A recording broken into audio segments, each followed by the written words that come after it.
সকালে চাল ভেজানো ছিল, সেই চাল এখন শিল নোড়া দিয়ে বেটে নেওয়া হচ্ছে। আমি খানিক বেটেছি, মা খানিক বাটছে। এই যে এতটা বাটা হয়ে গেছে। এবার এর সাথে বিউলির ডাল বাটবো। এখানে দুধ নিয়েছি, দুধ ফুটিয়ে চাঁচি হচ্ছে গ্যাসেতে, তারপর হবে পিঠে। এখানে হবে আঁশকে পিঠে, এটা সরু চাকলি। এটা হচ্ছে যে জেঠিমা আগে বেটে নিয়েছে। কি কি দিয়েছিলি?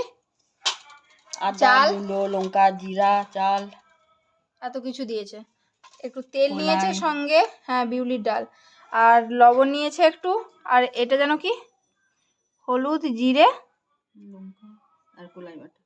লঙ্কা, কলাই বাটা। এটা ওই চালের সাথেই দেওয়া হবে।